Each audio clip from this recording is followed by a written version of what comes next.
Bem-vindos, eu sou Luana Campos, esse aqui é o Leituras da Lu e hoje a gente vai falar de Amor na Vitrine, um livro de não ficção. Ele tem como subtítulo Um olhar sobre as relações amorosas contemporâneas, olha a carinha dele aqui, escrito pela Regina Navarro Lins.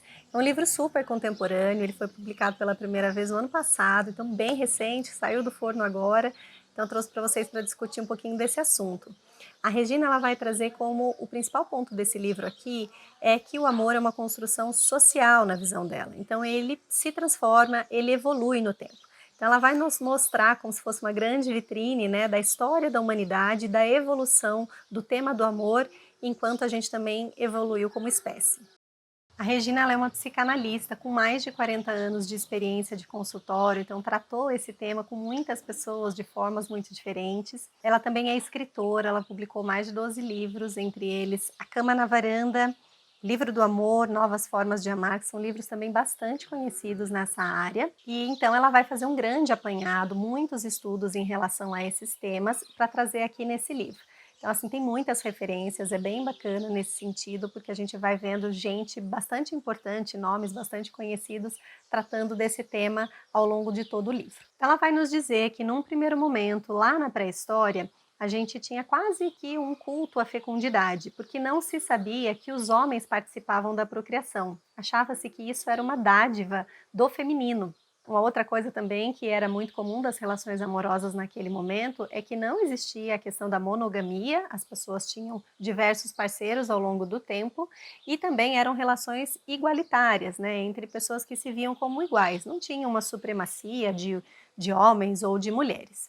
Depois, com o tempo, quando a gente começa a ter a questão da a domesticação dos animais, a humanidade vai percebendo então que sim, os homens participam da procriação, então já cai por terra um pouco desse papel diferenciado da mulher, né, na procriação. E principalmente a gente tem o advento da propriedade privada, que aí é quando a gente começa a ter, pelas questões de propriedade, de posse de terra, de hereditariedade, né, você querer garantir a legitimidade dos seus filhos, então você tem uma submissão da mulher, uma supremacia do homem e submissão da mulher. Então essa forma de pensar, ela segrega a humanidade entre homens e mulheres, inclusive com ideais muito diferentes, né? Então você tem o ideal masculino da força, do poder, enquanto que o ideal feminino é de submissão, de gentileza, de respeito. Então você coloca inclusive a mulher num papel de que ela precisa de um homem, né? Como se ela não pudesse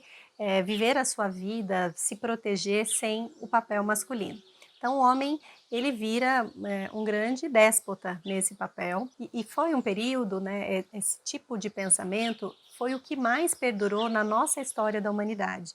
Por isso é que a gente ainda vê traços dele até hoje. A Regina vai trazer também que essa questão da monogamia é um traço muito da cultura ocidental, né? Que na cultura oriental você tem outros formatos, outras possibilidades com menos rigidez em relação a se ter um único parceiro para o resto da vida. Então, ela fala que é nesse momento também que se unem dois assuntos que para ela são bastante separados, que é amor e sexo, né? Então, você restringe ao casal a ter essas duas situações que para ela são completamente diferentes, são complementares, mas não necessariamente a gente vai ter amor e praticar sexo com as mesmas pessoas. E que isso é uma construção muito do Ocidente e que cada vez mais tem caído por terra na visão dela. Outro ponto super interessante que a Regina recupera é a questão do ideal romântico. Então ela vai lembrar que desde lá do banquete de Platão, né, se tinha uma crença de que para se vingar da humanidade, os deuses tinham separado cada um dos homens, das mulheres,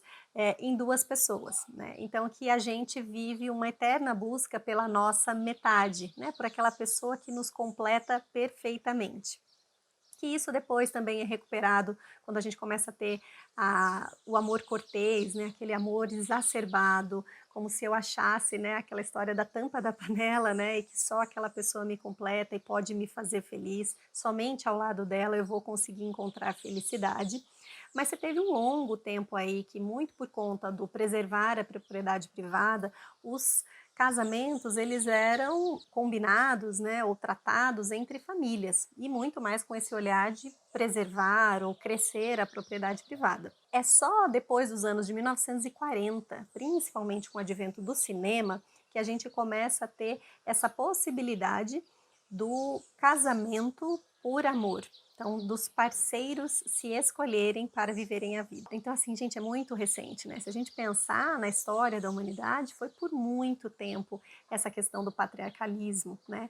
E então é natural que a gente viva hoje e ainda por um tempo com resquícios dessa forma de pensar. E é mais recente ainda, né, quando a gente pensa então na década de 60 mais ou menos para cá, que a gente começa a ter os movimentos que a gente chama de contracultura ou de revolução cultural. Então, movimentos feministas, movimentos gays, Woodstock, que a gente começa a ter, por exemplo, também a questão da pílula anticoncepcional, que então você dá uma liberdade para as mulheres de escolherem quando terem ou não terem filhos, então a possibilidade de também para as mulheres você desvincular amor e sexo, né? Eu poder ter sexo que não para ter filhos.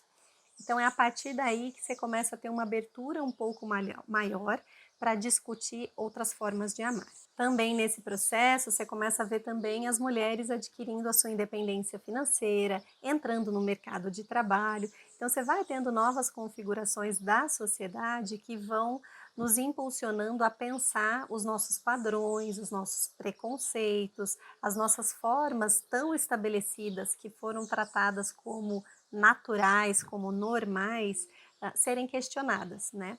Então, assim, ela vai trazer, gente, uma infinidade de temas nesse livro que eu acho que é super legal da gente pensar, refletir, para ver se a gente não tem um olhar ainda muito preconceituoso, muito antiquado, ou se não, se essa é a nossa forma de entender o mundo. Mas acho que é no mínimo interessante a gente pensar de outras perspectivas também. Então ela vai tratar aqui de ciúmes, né? O quanto, na visão dela, isso é uma construção cultural também, né? Que isso não é natural, né? Que para ela o que é natural é que os seres humanos sintam desejo, queiram fazer sexo com outros parceiros.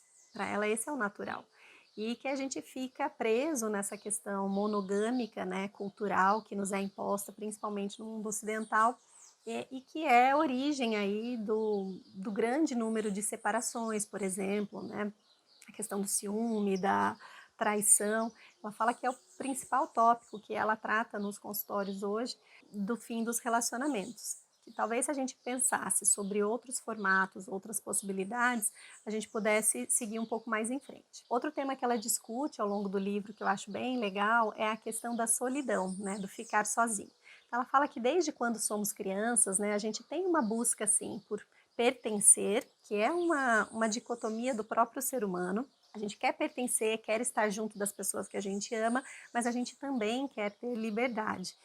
Então, que isso a gente leva também para os relacionamentos, né? Então, ao mesmo tempo que cada vez mais eu quero ter a minha possibilidade de me desenvolver e de ser um indivíduo único, integral, com as minhas próprias necessidades, interesses, eu também quero estar com o outro, né? E o que a gente comumente vai fazendo é podando demais o outro, querendo que essa pessoa nos satisfaça completamente, que atinja todas as nossas expectativas quando ela é um outro ser humano, com outros interesses, com outras formas, né? Então, que a gente precisa, para ter relações mais satisfatórias, olhar para a nossa individualidade, olhar para a individualidade do outro e constantemente ir repactuando. Uma vez que a gente se desenvolve, uma vez que a gente pensa diferente, que a gente tem muitas formas hoje, né, de lazer, de acesso a culturas, a lugares, a pessoas, então que a gente tem que ter um constante repactuar das relações. Então ela vai trazer uma discussão aqui nesse livro sobre sexualidade, né? Então bissexualidade, homossexualidade, assexualidade. Ela vai falar também de parentabilidade, né? Que cada vez mais, na visão dela, a gente precisa criar crianças com respeito, com valorização, para desenvolvê-las e não necessariamente, né, ter um pai e uma mãe juntos, que às vezes isso pode ser até nocivo, né, dependendo do tipo que se estabelece uma relação para aquela criança. Ela vai tratar também do medo de ficar sozinho, da solidão, e cada vez mais desvinculando o estar sozinho do ser solitário, né, do sofrer por isso. que as pessoas têm muito acesso hoje a diversas formas de amizade, diversas formas de amor, que elas podem suprir essa demanda de pertencer, de estar junto. Ela também toca no assunto da violência sexual, da violência familiar. Então, que isso é muito fruto, então, desse formato de pensamento patriarcal, né, de que a mulher é posse do homem, então que ela tem que ser submissa, e que, então, alguma atitude que seja incorreta dela é passível, sim, do homem se vingar, punir, e ela vai mostrar, assim, diversas formas ao longo do tempo de como isso era tratado. Ela também vai falar um pouco de homofobia, né? O quanto às vezes a gente confunde os assuntos de tratar diferenças como inferioridade. A Regina também traz uma discussão, né, de que novos conflitos que estão surgindo entre os casais têm muito a ver com a abertura da relação, né, da gente passar desse ideal monogâmico para relações mais abertas, então, sei lá, poliamor, relação a três, né, que isso, num primeiro momento, quando é trazido por um dos membros do casal, causa muita estranheza, muito sofrimento até para a outra parte, mas que na visão dela é uma tendência que a gente tem. Ela vai dizer que as relações amorosas, elas precisam ser, antes de tudo, satisfatórias, né? Que, então, a questão de a brevidade para ela não é um crime, assim como a persistência não é uma virtude. Então, que a gente precisa cada vez mais olhar para as nossas relações de modo a olhar para as nossas individualidades, buscar, sim, a nossa independência, a nossa autonomia, enquanto a gente vai construindo também a relação com o outro.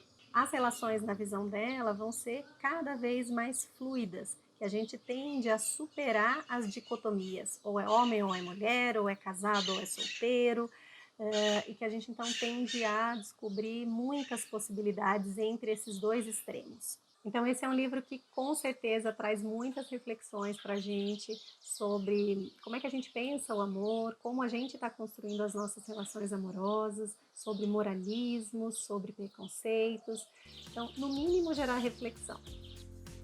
Bom, se você gosta de bons livros, gosta de estar atualizado e na discussão desses assuntos, inscreva-se no canal, ative as notificações e a gente se vê no próximo vídeo.